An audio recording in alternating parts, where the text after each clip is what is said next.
Olá pessoal, então para dar sequência na nossa disciplina, hoje eu vou falar sobre infraestrutura de TI, que foi a nossa discussão, né, em relação ao início da nossa discussão em relação à internet, né, infraestrutura de internet, que também faz parte do TI.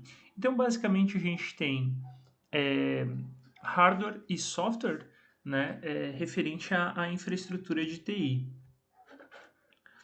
Vamos dar sequência aqui então. A necessidade das empresas contemporâneas para funcionar e resolver problemas em organizações básicas. Então, precisa de. Essa é a motivação, né, para você investir em infraestrutura de TI. Você precisa de equipamentos, softwares e recursos de computação. Né? Mas hoje eu vou falar o que são esses equipamentos, né, basicamente. Então, proporciona a base ou plataforma que sustenta todos os sistemas de informação da empresa. Né? Então, a gente já falou que é possível que você tenha o sistema, né, dentro da tua empresa ou trabalhando de forma remota, né, online. De qualquer forma, em algum lugar esse hardware vai ser necessário. Né? Esse hardware pode estar instalado dentro de um data center dentro da tua empresa, ou pode estar, você pode contratar, né, um serviço que faça o processamento da informação que você tem. A gente vai falar sobre isso então. Os principais componentes da infraestrutura são o hardware que você precisa, o software que vai fazer essa conexão, tecnologia de gestão de dados, tecnologia de redes e telecomunicações, serviços de tecnologia. Então, basicamente, o que seria? Né? Vamos explicar o que é cada um aí de forma inicial. Hardware, o que é hardware? Hardware é a parte física, né? É o teu computador, o teu dispositivo, né? Pode ser este um laptop, um computador pessoal, até mesmo um servidor. Então isso é hardware, é a parte física onde acontece o processamento. Software é o que roda dentro do seu hardware, né? Então é o programa, o algoritmo que trabalha dentro do teu hardware. Tecnologia de gestão de dados. A gente já falou sobre aonde armazenar estes dados. Então, essas são a gestão de dados, né? Os dados podem estar em nuvem ou dentro do teu hardware, né? Então, é necessário fazer essa gestão de onde ficam armazenados esses dados, né? E como a gente já viu na infraestrutura de TI de internet, é sempre interessante que se tenha uma redundância quando você está falando de informações importantes. Seja isso de forma online ou seja através do teu hardware. E tecnologia de redes de telecomunicações, que seria o quê? Seria a conexão, né? Como é que você vai ter acesso a esses dados?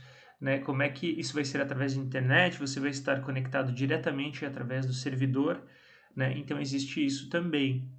E serviços de tecnologia seria a parte de manutenção, de operação desse sistema, né, que também é necessário. Não sei, hoje em dia a gente tem evoluído muito em relação a hardware nessa questão de armazenamento, né? Eu já falei para vocês, lembram numa aula anterior que a gente evoluiu muito em relação a capacidades. Eu mostrei, por exemplo, um pendrive, desculpa, um disquete, que eu não vou mostrar de novo, prometo, ah, mostrando que a capacidade naquela época era 1.4 megas, né? Isso era o que se tinha disponível para você gravar e fazer alguma transferência. Há muito tempo atrás, isso em 2002, se não me engano, para 2005 eu fiz um curso de manutenção. Naquela época era tudo muito inovador e contar um problema que eu tive para vocês, que pode ser que alguns também passaram, né?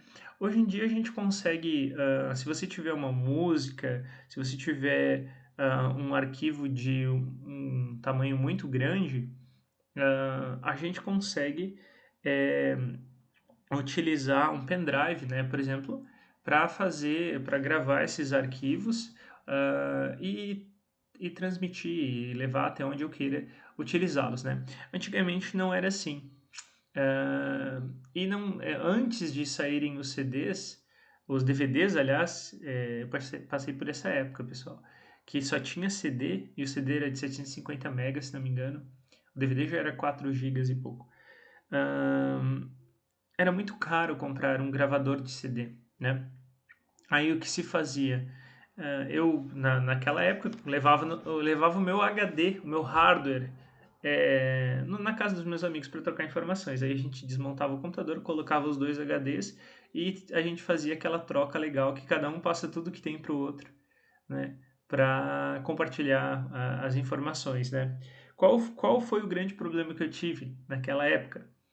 É, eu andava de bicicleta, né? E eu peguei e coloquei o meu HD dentro de uma sacolinha de mercado e fui na casa dos meus amigos, né? Levando na sacolinha, balançando o HD para lá e para cá. O que aconteceu? Depois de há um tempo, eu percebi que começaram a ter bad blocks, né? Bad blocks são micro riscos, né? No HD, né? O HD antigamente ele girava. Hoje em dia a gente tem discos rígidos com memória muito semelhante à memória fixa, né? Muito semelhante ao que a gente tem nos pendrives, né? Os SSDs. Mas naquela época não tinha. Ainda hoje se utiliza muito outros. é, Ainda se utiliza muito HDs giratórios, mas isso com o tempo vai se acabar, porque os HDs que trabalham com SSD eles são muito mais rápidos e mais eles não têm esse problema de riscar, né? É, então, o que que acontecia? O que que aconteceu? Eu levava para lá e para cá, bem faceiro, né? Bem feliz naquela época que me sentia um hacker já, né? Por quê? Porque a gente desmontava os computadores, fazia uns upgrades, assim, coisas bem simples, na verdade. É, e daí eu tive esse problema, né? Os bad blocks começaram a se acumular e eu acabei perdendo o HD, e perdendo todas as minhas informações, né? Eu tive esse problema. Então, o que que aconteceu? É, por causa de estar se movimentando demais, eu tive esse problema, que hoje seria muito difícil de acontecer. Por quê? Porque hoje o nosso hardware, ele ou está em nuvem, ou você tem uma grande capacidade de armazenamento com pendrive, né? Tem pendrive aí de mais 64 gigas.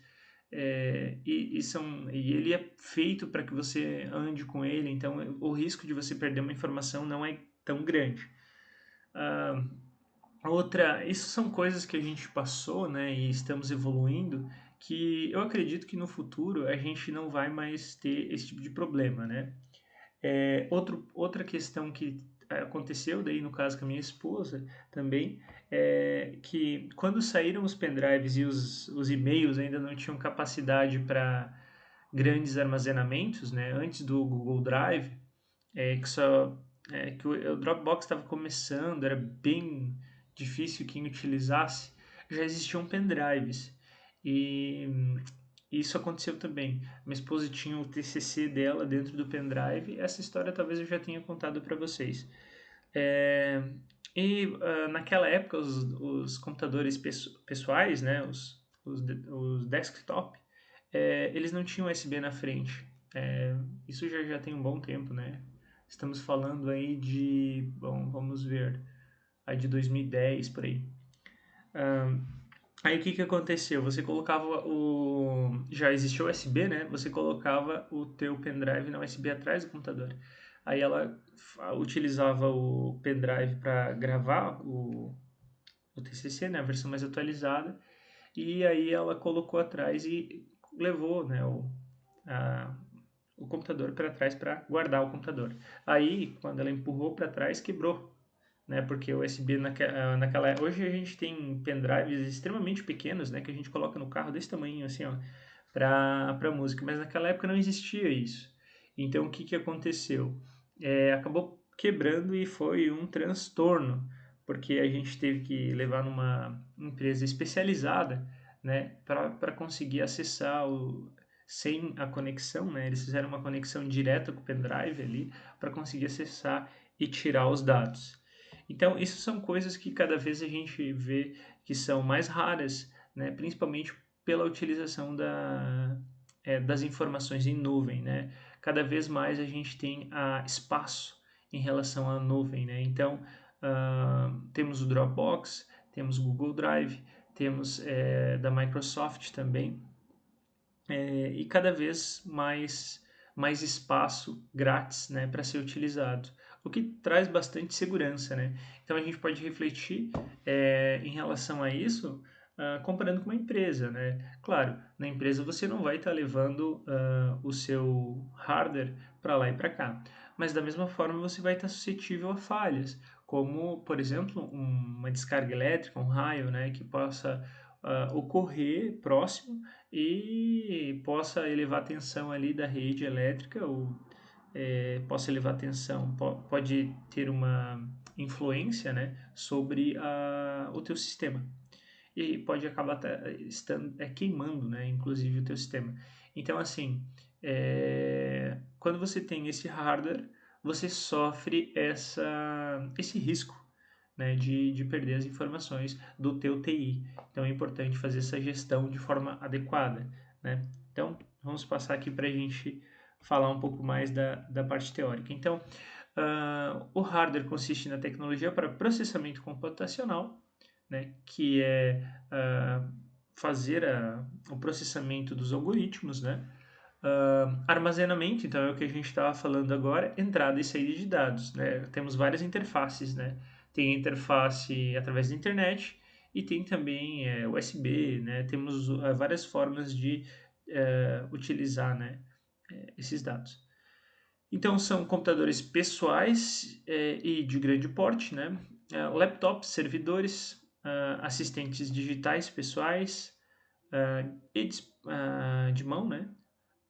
E dispositivos móveis. Então, celular também é um hardware, né? Você pode usar o celular para processar informações. Você já tem vários softwares embarcados no celular que podem estar sendo utilizados, inclusive para trabalho.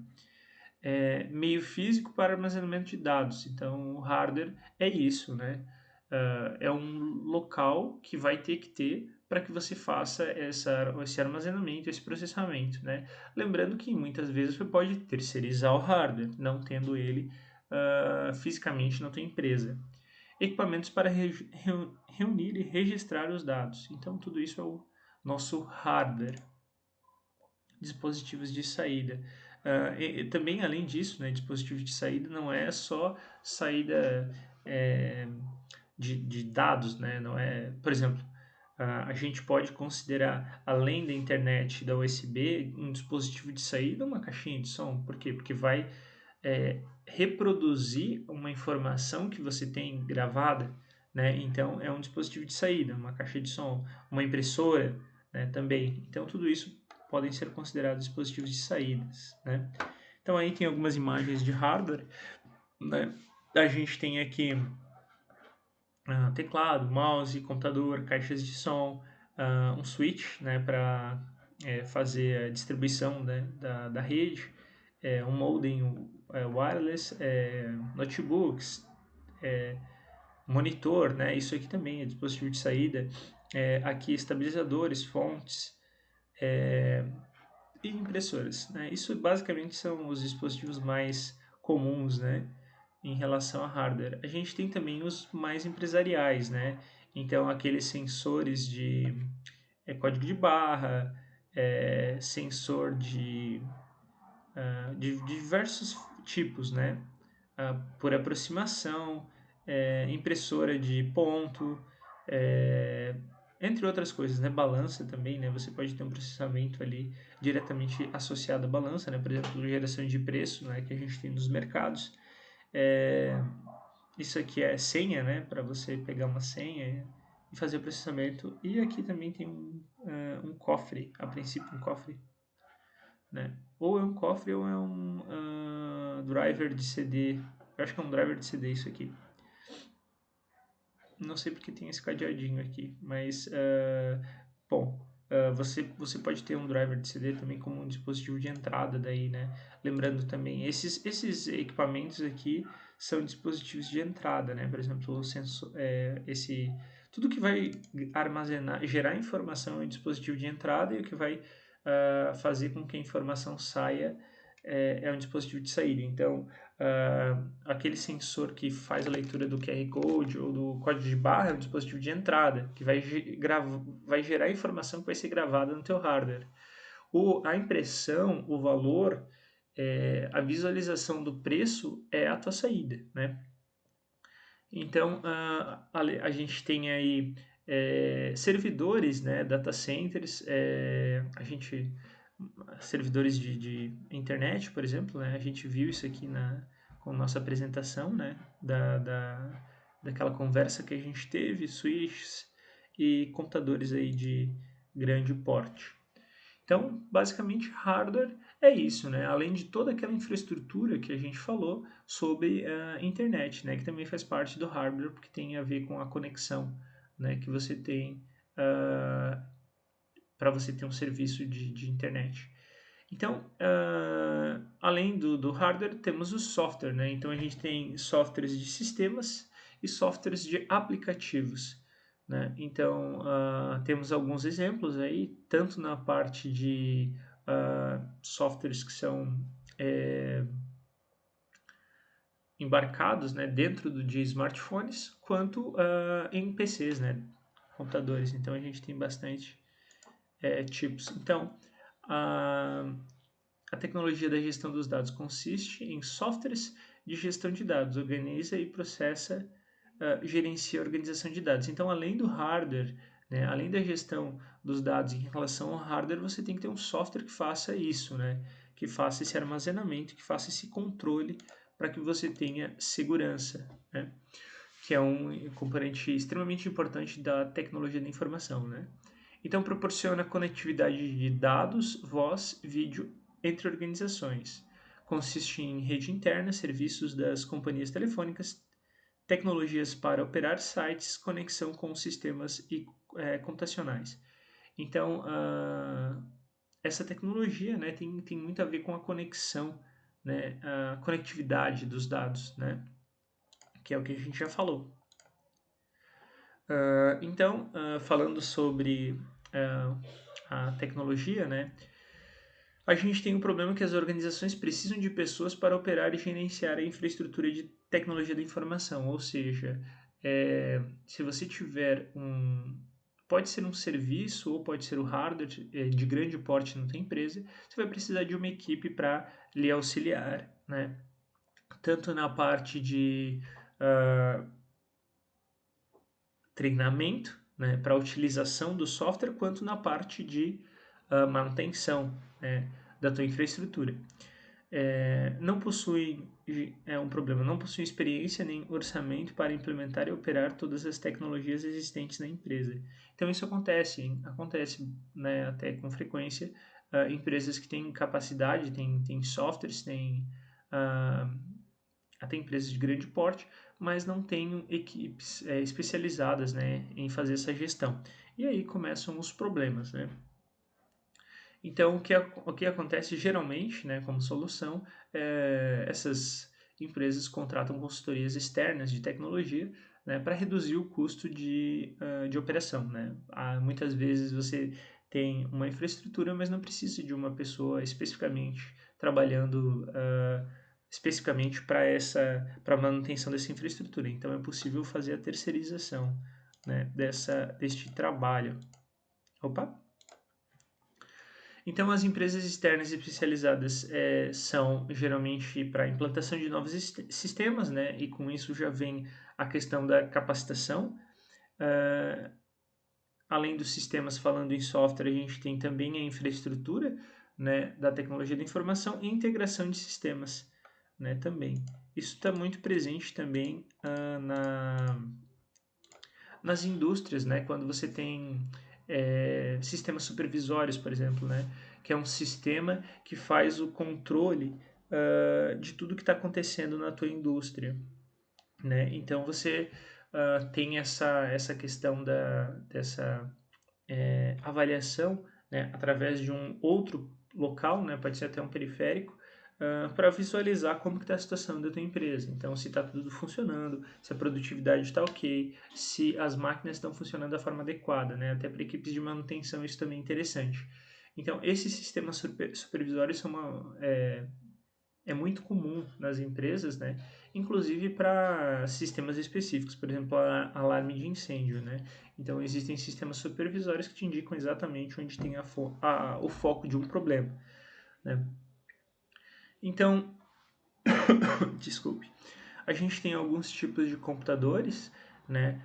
Que são os computadores pessoais, os PCs, né? Que são os desktops, estações de trabalho, workstation, que são aqueles computadores que geralmente não têm o processamento sendo utilizado dentro da máquina, né? O processamento geralmente está no servidor e a workstation é só uma tela ali para que você tenha acesso às informações, né? Temos os servidores, mainframes, supercomputadores e computação em grade, grid computing. Né? Computação em grade é quando você coloca vários computadores em paralelo para montar um servidor, né? Que é comum, a grid computing que é comum na utilização para bitcoins, né? Quando você precisa fazer ter um grande processamento, né? Então, existe essa tendência também hoje em dia, né? De investimento em hardware por causa dessas tecnologias. Então, os computadores pessoais podem ser desktops, né? Ou laptops. Então, podem ser dos dois tipos, né? Desktop é aquele que você tem todos os periféricos separados, né? Então você tem o mouse, você tem o teclado, você tem o computador e o laptop é o portátil que vem tudo isso dentro dele já pronto para ser utilizado. Então eles variam em função de capacidade de processamento de alguns recursos adicionais instalados. Então o valor, né, o preço desses componentes principalmente varia por causa do processamento, né? Então a marca também, né? Depende se você tem. Existem algumas marcas que são bem caras, né? Mas o valor principalmente está relacionado com a capacidade de processamento, né? O que são esses recursos adicionais? Por exemplo, se você tem softwares instalados, né? Que tem um custo, né? De utilização e também a questão, a gente não está aqui, mas também tem a questão dos opcionais ali, né? Por exemplo, um HD com maior capacidade, com maior velocidade, tudo isso vai gerar um custo maior para o seu computador. Então vamos falar sobre as estações de trabalho. Bom, elas são similares a PC, porém com capacidade de processamento gráfico e matemático superior. Serve para engenharia ou projetos avançados, né? Então elas podem ser utilizadas nesse sentido, né? Servidores são utilizados para suportar redes de computadores, permitem ao usuário compartilhar arquivos, softwares, periféricos e outros recursos, tornam-se importantes no correio eletrônico. Então aí tem uma imagem mostrando como que eles são interligados, né?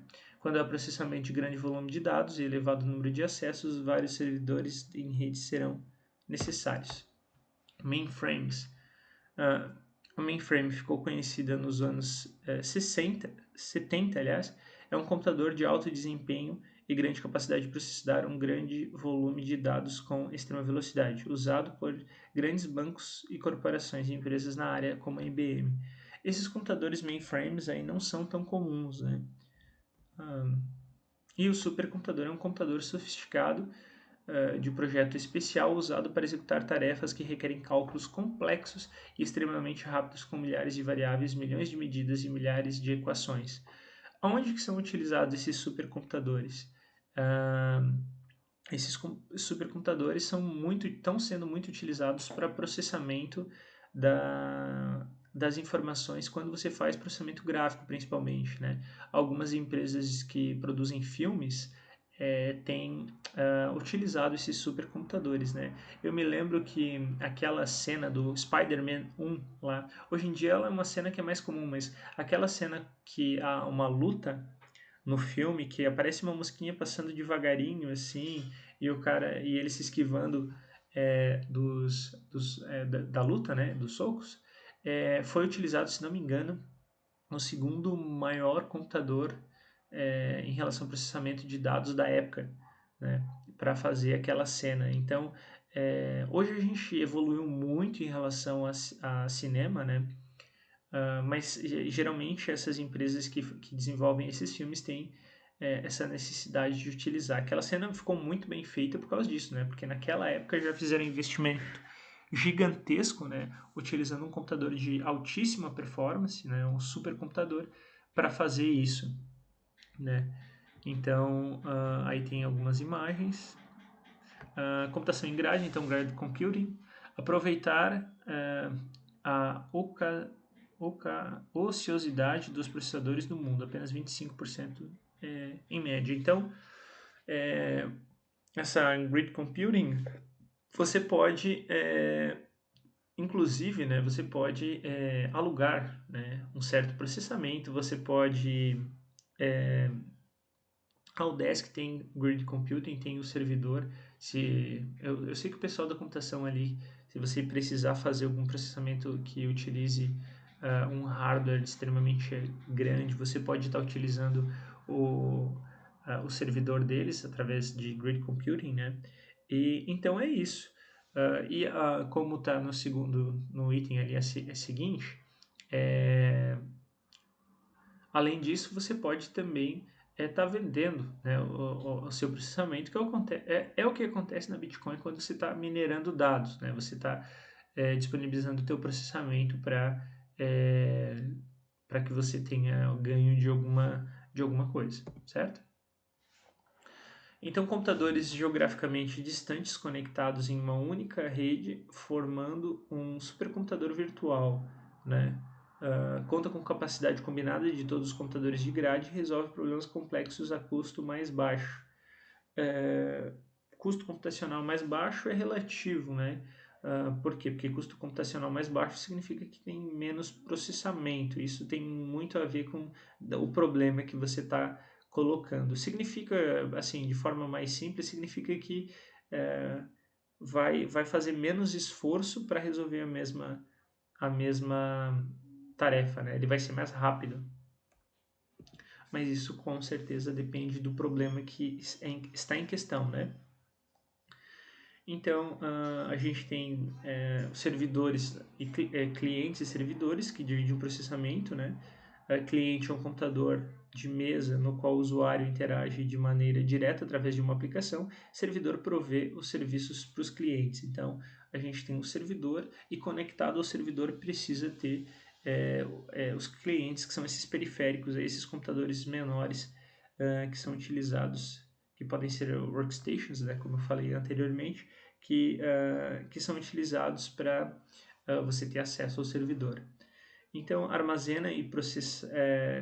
armazena e processa dados compartilhados, gerencia recursos como impressoras, armazena backups, atividades de rede, segurança, acesso remoto, autenticação de usuário. Então, tudo isso você vai ter acesso, vai ter contato se você estiver utilizando um servidor dentro da empresa, né?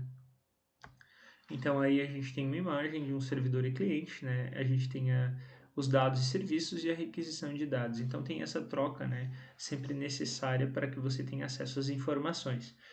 Nesta computação, o processamento computacional é dividido entre máquinas clientes e máquinas servidoras conectadas por uma rede. O usuário interage com uma interface das máquinas clientes. Então, lembrando, né, essa conexão que é apresentada nessa imagem pode ser uma conexão através da internet, né, ou pode ser uma conexão em uma rede fechada, né? Então, não necessariamente precisa o servidor estar conectado na internet. O que é ele estar conectado à internet? A rede pode ser semelhante à internet, mas não tem conexão. Conexão com a internet é conexão com o mundo exterior, né, por assim dizer.